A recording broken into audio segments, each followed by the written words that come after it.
घर में भी कोई नहीं था, केवल हम दोनों केवल थे, मेरे पति और हम थे। उसके अलावा घर में कोई नहीं था। इसलिए हम तो पुलिस के साथ मेरा भरोसा उठ चुका है, क्योंकि पुलिस के सामने ये सब हुआ है। प्रशासन भी थे मौजूदगी, लेकिन उसका मौजूदगी में ये सब हुआ है, तो हम पुलिस पे कैसे भरोसा करेंगे। क्या हुआ था उस दिन गौकसिया को लेकर के कुछ विरोध करते थे मेरे हस्बैंड। उसके लिए उसको पहले ही धमकी दिया गया था कि इसको मारना है बोल के, लेकिन उस समय कुछ भी नहीं किए। बाद में वो शांत हो गया था। फिर हम लोग शादी किए, और शादी के बाद कुछ 1-2 महीना बाद में हम लोग पेड़ खरीदे थे। जैसे हम लोग भाड़ा में रहते हैं, अभी तो भाड़ा में रहते हैं, इसलिए हम लोग घर बनाएंगे बोल के पेड़ खरीदे थे। पेड़ खरीदने के बाद में हम लोग अक्टूबर में कटवाए थे। अक्टूबर में कटवाने के बाद में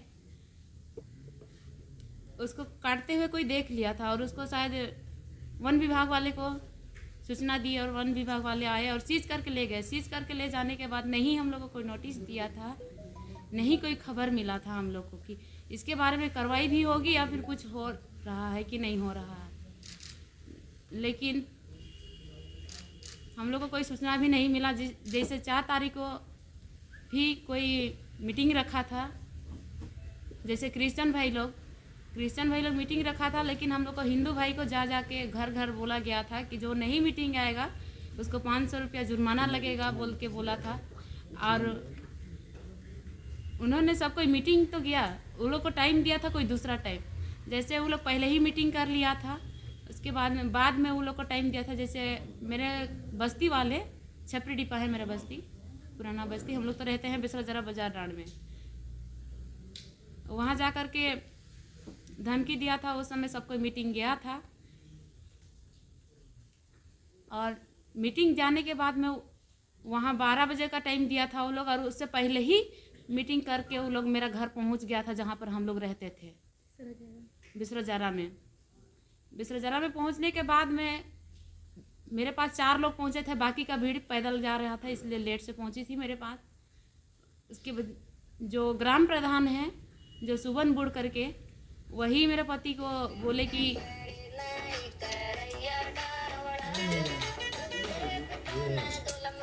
उसके बाद में आप बोलते रहिए। आया वो ग्राम प्रधान, बोला कि कोई चुनाव का मीटिंग है बोल के, चुनाव का मीटिंग है बोला। उस समय हम ठीक है जाइए बोल के हम बोल दिए उसको, और गए और रोड चढ़े ठीके से, जैसे घर है हम लोग का मेन रोड के साइड में। गए लेके चढ़ रहे थे, और रोड में जैसे ही चढ़े उसको खींचते हुए ले जा रहे थे। तो हम पूछे उनसे कि क्यों खींचते हुए ले जा रहे हैं, मीटिंग होता है, कोई बात होती है तो प्यार से ना होती है, किसी को तो ऐसा खींच कर नहीं ले जाते हैं, बोले हम उनसे। तो ऐसे ही भाभी, बस भाई में ऐसे ही मजाक हो रहा है, ऐसे बोले। तो ठीक है मजाक होता है, लेकिन ऐसे भी नहीं कि किसी को तकलीफ लगे। तो नहीं भाभी आप गुस्सा गए, बोल रहे हैं। गुस्साने का बात नहीं है, लेकिन इस तरह से खींचते हुए ले जा रहे हैं, इसलिए थोड़ा सा मन को हताश हो गया। खींचते हुए ले गया, और जहाँ पर मार्केट के जस्ट सामने में ही ले गया, और खड़ा भी नहीं हुए थे मेरा हस्बैंड ठीक से, और ग्राम प्रधान मारने के लिए स्टार्टिंग किया, और पूरा 500 का जो भीड़ आई थी ना, 500 से प्लस, वो सारे उस पर टूट पड़े। उसके बाद में मारने लगे। उस समय हम गए और हम भी पकड़े जोर से कि ऐसा मत कीजिए बोल के बचाने के लिए। तो हमको भी मार पड़ा था, हमको मार रहा था। उस समय मेरी छोटी बहन लोग वो लोग घर पे मौजूद थी, क्योंकि वो लोग तालाब गई हुई थी, इसलिए घर में नहीं थी। आई उसके बाद में देखी कि दीदी और जीजू को मार रहे, तो वो लोग भी टूट पड़ी कि क्यों मार रहा है भाई दीदी और जीजू को बोल के। इसके बाद में एगो मेरी बड़ी मम्मी की थी, एगो अपनी बहन थी।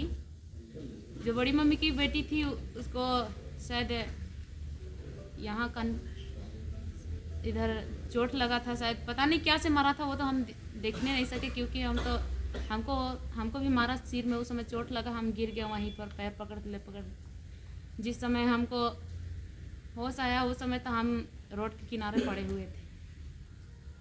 उसके बाद में फिर से हम जाएंगे बोल के बोले, लेकिन वहाँ घुसने नहीं दिया। प्रशासन और पुलिस भी थी, वो लोग का पैर पकड़ पकड़ के हम गिड़गिड़ाए कि बचाइए ना सर, बचाइए ना सर बोल के, हवा फायरिंग कर दीजिए, हवा फायरिंग कर दीजिए ना सर बोल के वो लोग को बोले, लेकिन कोई मेरा बात नहीं सुना। तो अब आप ही लोग बताइए कि हमको पुलिस पे कैसे भरोसा करें? न्याय दिला सकेगी पुलिस? कौन लोग थे पुलिस के वहाँ पे? जो ठेठेटांगर पुलिस लोग थे। कैसे भरोसा करेंगे कि पुलिस हमको न्याय दिला सकेगी?